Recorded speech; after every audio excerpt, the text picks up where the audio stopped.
America, oh boy, we have another live episode with Power to Thrive. I'm Dale, here with best-selling author Cliff Blodgett. And let me tell you something, before we even get into the topic, hit the subscribe button and pick up that book, Plant-Based. Now, keep this in mind.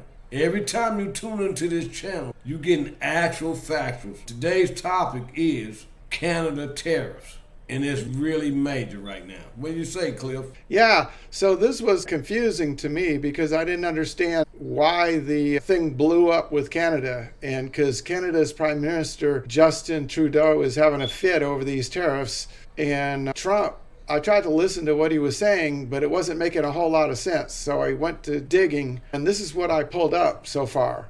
It seems Donald Trump is claiming that the reason for the tariffs against Canada are to stop the flow of fentanyl into the United States, that fentanyl is flowing over the border from Canada into the United States, and that the Canadian authorities are not doing everything they can to stop the flow. So they're putting this tariff on Canada as a punishment to make Canada start taking this seriously. So when you listen to that, if you're a logical thinking person, the first question that you would ask is how much fentanyl is actually flowing across the border from Canada into the United States? Because this sounds like this is a major problem. So when you start digging, what you find out is that only 1% of fentanyl that's coming into the United States is coming in from Canada, and that 97% is coming in through Mexico. So what the hell is this guy talking about? I dug some more, and I'm still not making any sense of this. And I'm thinking that there has to be an ulterior motive, because if it's less than 1% of the total fentanyl coming into the United States, that doesn't seem like it justifies this whole hoopla about tariffs and stirring all this stuff up. In fact, these tariffs are so severe that some people are claiming that it'll destabilize the Canadian economy, which apparently is pretty weak right now. I don't understand where this is going or what this is over, but what I can tell you is that the idea that this is over a 1% portion of the fentanyl, that doesn't pass. I don't believe that. Let me just say this. According to news updates, the tariffs is about raising the tariffs on lumber and dairy products. Trump says they've been getting away with it for years. So he said that with the tariffs, we're going to make billions of dollars. And right. In fact, America's going to make so much money, he said, this quote unquote, that we're not going to know what to do with it. Now, what do you say to that? I'm putting it in here right now. I'm going to do a search. Lumber and dairy products. I'm saying, does Canada have tariffs against the U.S.? Is this a counter tariff? Because I thought they had a free trade agreement. Now Justin Trudeau is announcing a retaliatory tariff. But I want to say this to you very quick. Why is he specifically saying lumber and dairy products? It's got to be a reason for that. Right. The stated reason for that is to increase our production of lumber and dairy products instead of getting it from Canada, to support U.S. farmers and U.S. tree growers. As far as the trade policy framework, there was tariffs that were governed by the United States-Mexico-Canada trade agreement, which replaced NAFTA in 2020. Listen, just a question to you. How much of the tariff is going to affect Americans as far as prices go? That depends on if Canada has retaliatory tariffs that balance it out. And it's hard to say what that'll do to prices. See, this is a complicated issue and it's widely politicized. And so what they're doing is the different political factions, they're trying to make this out like this is going to hurt consumers because they don't like what the other side is doing. So between the Democrats and Republicans, the Democrats will say anything the Republicans do is going to hurt consumers and it's going to raise prices. And the Republicans will try to blame anything on the previous administration and say that this is something that was caused by them. So they just blame each other, and you can't get any meaningful insight by listening to what either side says, which is why you have to do research yourself on all these subjects, because this is just nonsense that you get by watching the news. Half the stations like CNN, MSNBC, and so on, these stations parrot the Democrat or left-leaning side. And then you listen to Fox News and some of the other stations, and all they're going to do is tell you the talking points of the Republican side. And neither side is balanced or fair or anything. So you have to go outside the framework of the news media to piece together a story that makes any sense as to why this stuff's happening and what the ramifications will be.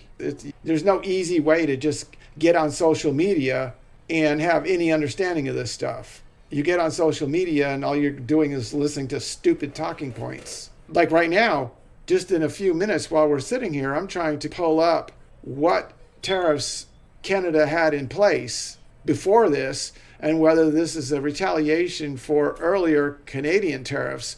But apparently this trade deal that they had previous to this, it was negotiated in 2020 under Trump. And if anybody has any insight, put it in the comment section and let us know if we're missing something or if you've got anything else to add to this. But apparently this is not a retaliatory deal based on the previous trade agreement. So if it's not, it really can't be about the fentanyl, because less than 1% of the fentanyl just doesn't warrant this type of action. Then what is this over? And I don't have a clear understanding. I'm at a loss. So let me say this. When it comes to the tariffs, what kind of impact is it actually going to have as far as price is concerned? Meat, dairy products, you name it. I have no idea. That's what I'm saying. This is too complicated, and it depends on whether this is political posturing to try to back Canada into a corner or whether they are trying to break the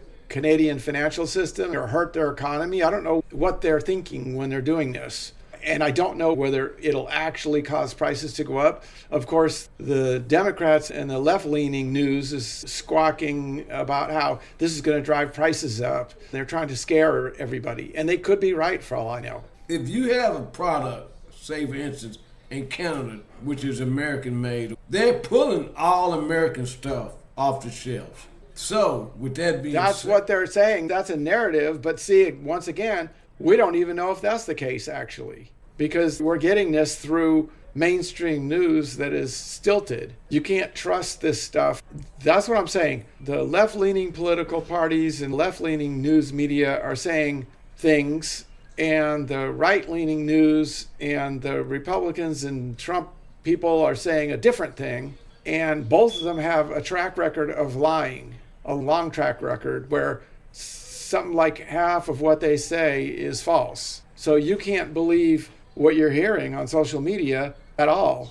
And I think time will tell, because people will dig into this and try to unwind this. So I think it'll take time. There's no clear answer to this. okay, so what do you say?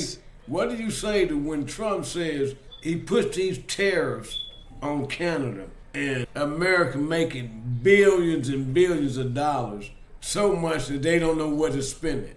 What is that to say? That's nonsense. Okay, you can call that one on its face. So if this country is financially teetering on the edge, they're doing so poorly that a couple tariffs from the United States could tank their economy, then how are you going to get billions and billions of dollars from them, enough where every American has extra money in their pocket? That makes no sense, does it? He said that America's going to make so much money, quote unquote, I'm telling you, I heard him say it, that America's not going to know where to spend it. I'm like, you really saying that? Just complete nonsense. There's certain things that it doesn't take a PhD in economics to figure out, and that's one of them. That this country is not doing that good. It's not that big a country in the first place. Canada has, 30 million people? Some tariff on food products and some energy stuff against Canada isn't going to make everybody's pockets lined with gold. I'm calling BS on that. Yeah. Right. That's a quote I heard from a news channel. I'm not going to say what news channel, so I'm just relating it to you. And what are your thoughts? We coming to I think we're at about a wrap on this one. It needs more digging. Something's going on. We just don't know what it is. And nobody is saying it in the news. So my question is, what the hell is going on? America, it was great talking with you. And once again, this is actual factual. Listen to me, America. Actual factual. That's what you get from Power to Thrive. That's what we give you every single night, day in and day out when we record. Hit the subscribe button and pick up the book Plant Based, and you have a good night. Have a good night.